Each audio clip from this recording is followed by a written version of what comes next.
Hello, today I'm here with King Voodoo at Fortune Fire Fest. How are you all today? Yeah, good, thank you. Very well, thank you. Good, so are you guys excited to play? Always excited to play. Like, we love coming down to these festivals, meeting new bands, sticking around, watching the bands as well, see what music's out there. No, that's great.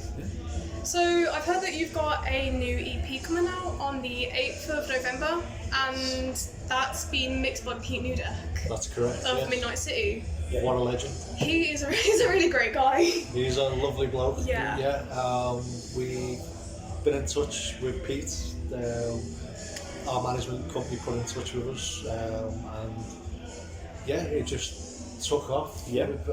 We recorded it, we passed it over to Pete to mix, and he's done an amazing job. Actually, like, it blew us away, to be honest. The quality he done it. So highly recommended. Much better than what we did, wasn't it? Yeah. So are you guys excited for it to be released? Do you think the fans are expecting, what's going to come from it, or is I think we've got the first single out, Fever, at the moment, which is Spotify and everything. I think that gives a real taste of what's to come on everything. Yeah, and then TBC came out, and that seems to have done really well. Like, so I think it gives everyone a bit of a flavour. The next one we're releasing is going to be Hold On, which gives a different side to King Voodoo. So it shows you the difference. I think probably across the three songs, they're all in the same vein, but they play to different strengths of the band, only across the three of them. So. It shows our influence. Yeah, definitely, yeah. So what can the fans expect from you today on this stage? Any big hits of songs that you've released? I was going to say, I can't remember what to expect from myself on stage today.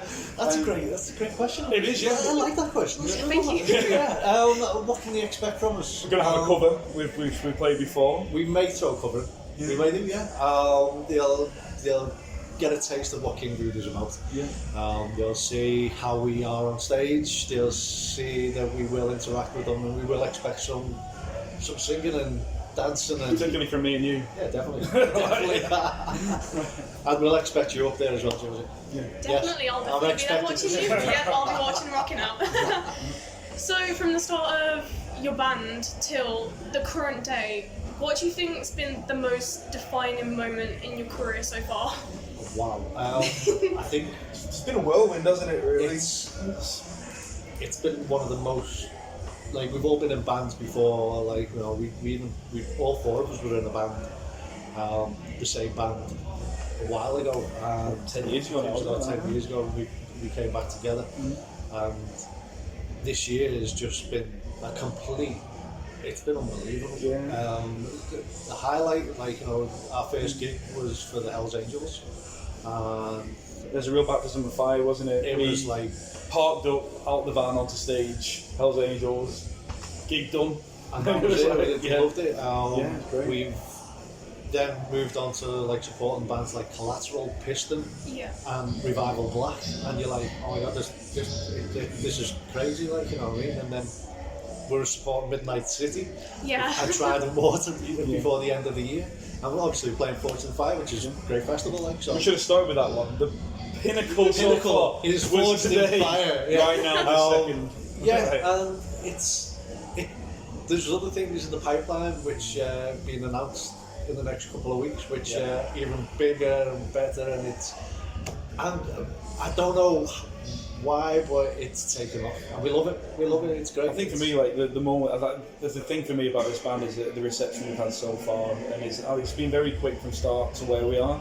And people just seem to be enjoying it, and like Ian said, we've all been in loads of bands before.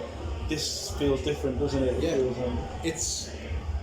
There's a lot more interaction with the crowd. The crowd are tapping, singing along, and clapping and everything. You know what I mean? Where they're joining in with the songs over the head, claps and tapping along. And you're sort of go, okay, we're doing something, and that's all it means. As I say, seeing people sing along to songs and helps me because I always forget the words. So. I think it must be an amazing feeling to be able to stand on a stage and play your music that you've written to just people that are singing along with it. It just must be so great. It is one of the strangest feelings I've ever had. I think seeing other people sing along to our songs, But it's great. It gives us more energy. Like, you know, we give it back to the crowd, and as I say, you feed off the crowd.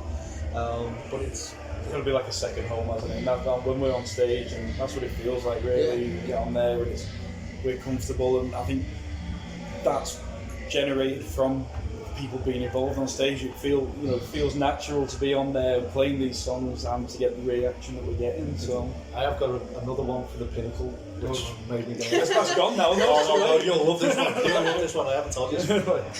We came to Forged and Fire yesterday, and in Liverpool I stopped off at the cash machine. Yeah. I went to the cash machine. And it gave you some cash. And thankfully it gave me some cash. And this guy came up to us and went, "Oh my God, it's Mr. King Voodoo himself." And I just went, "Oh my God."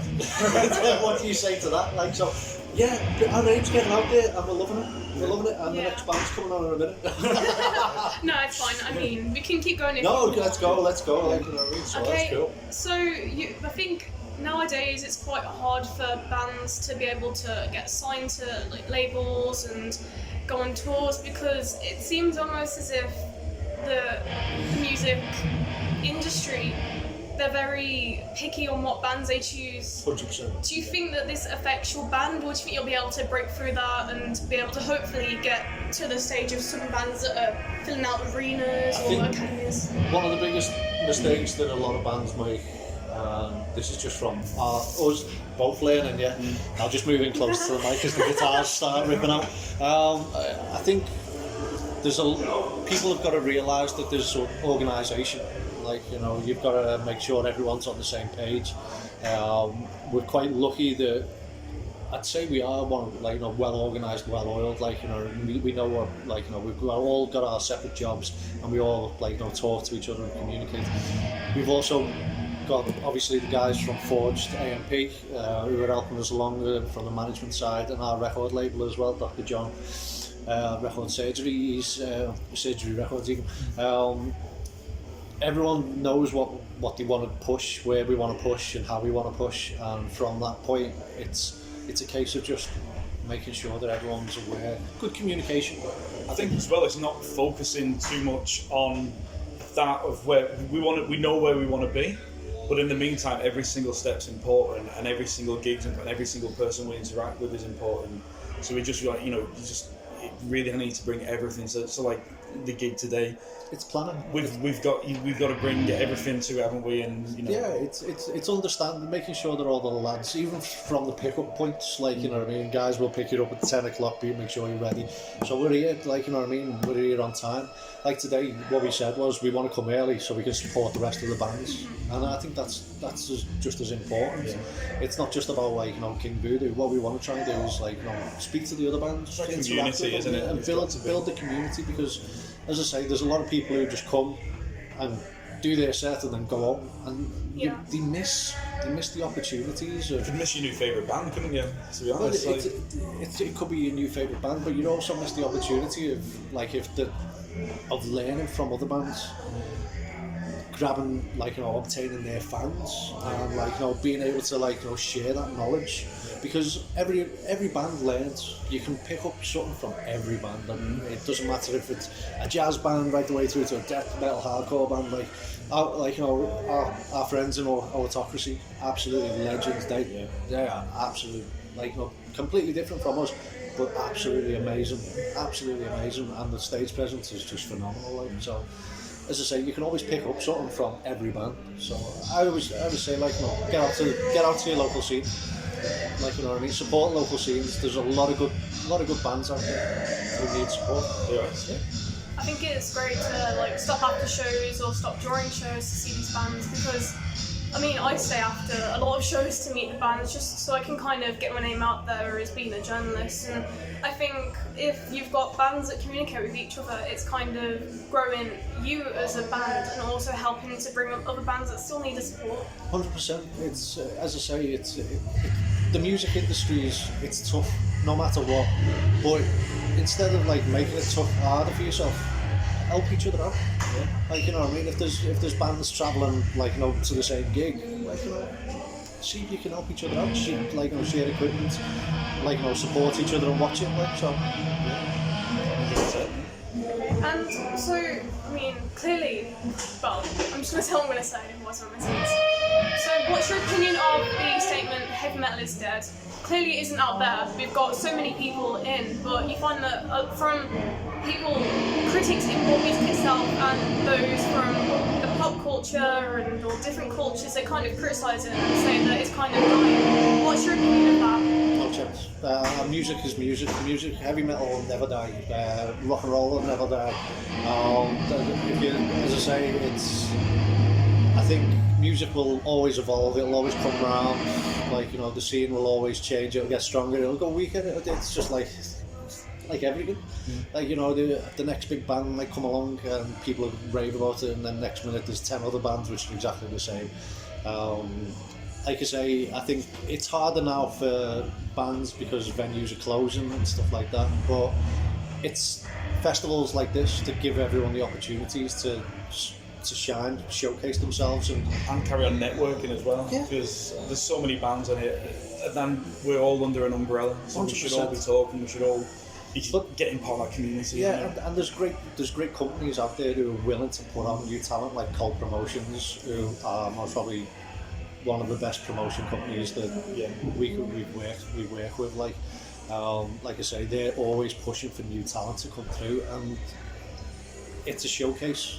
So, like, you know, get out to these festivals, get out to these events, go and see local music, because, as I say, it's where it's happening, and that's what we need to do. Yeah. Okay, and so when you see other bands reach what they call their point of success, does it kind of push you, like, do you want to push harder to kind of achieve what your main goal is, or do you already feel like you're already there and you've kind of reached that goal? We're nowhere near our main goal. I think we're miles away from it. I think if you think you're at your main goal, then it's over. Like, you know, you've got to, like, you know, you've always got a target, and when you get to that target, you get another target, and when you get that target, you get another. But you've got to set those targets which are achievable. As I say, we've gone above and beyond this year, and it's been great. I can't fault it. So it is good to see local bands to us and bands from the area, from the northwest, who we know who are achieving things that we want to do. And it's great to see their pathways and what they've done. It's great to link in with those bands and see what they've done and say, well, you're right, you know, well, we want a slice of that, so let's get that a bit quicker than we actually planned, and that's what's happened this year. And you know, it won't be long before we are pushing on to, you know, the next step, which is a lot quicker than we thought it would be. It's a learning curve, and all we can do is keep on doing what we're doing and looking for the next challenge, and that's all we've got to do. It's the same with journalism. you want your next big interview. It's like us. We want our next big gig. So it's always good. Okay, so the question that normally gets asked in every single interview: who are your main influences? I'll let you, because I'm the talking one. I know. I've really enjoyed listening to you. It's the very first time that's happened. Influences. From all over the spectrum. I mean, I picked up guitar and that wasn't Ian. Just want to clear that was not my focus. But like everything from, I picked up guitar because of Queen, but I love AC/DC, Iron Maiden, all the way up to the grunge scene, Nirvana, Foo Fighters, all that sort of thing. And I think that you've got to have such a broad spectrum. I mean, to be fair, I'll listen to anything, but you know, you've got to have that broad spectrum, and that's where you can bring your different influences and create your own sound. And I think that's what we've got in the band. We've got a lot of different influences in, everyone tied all in together, like Alice in Chains, you know, all those things. So it's just to add to it, because I can't keep quiet. That's it. As you say, if you ask Lee, Lee'll have his own. Yeah. Lee'll have his own. Dave will have his own. I'll have. As I say, it changes like week in, week out. Like, you know, there's loads of new music coming out, so you can always jump on that as well. I think that's important as well, is getting involved in the new bands that are coming through, because you can't just be entrenched in all your old influences. Where if you want to be current and on the scene, you need to know what's happening out there. You need to know what's going on. So I found that a lot. I used to listen to a lot of the older bands. until my dad told me that if you listen to these old bands, they're not going to be around forever. So ever since I kind of got into the newer music, and I've kind of found a lot of new bands through that, and it's kind of great because there's these like rising bands that aren't getting the the attention they need to be able to get to like where they are. Like Fortune 5 Fest today is kind of bringing those ultimate bands and giving them that spotlight that they need. And I think that's really good. It's great to see so many bands travelling from all over the country as well, and getting Scottish bands down here, and the opportunity to play in front of a different. Well, I know a lot of them are as well anyway, but it's just that bringing everyone together is brilliant for great you've been down and seen an array of music today as well.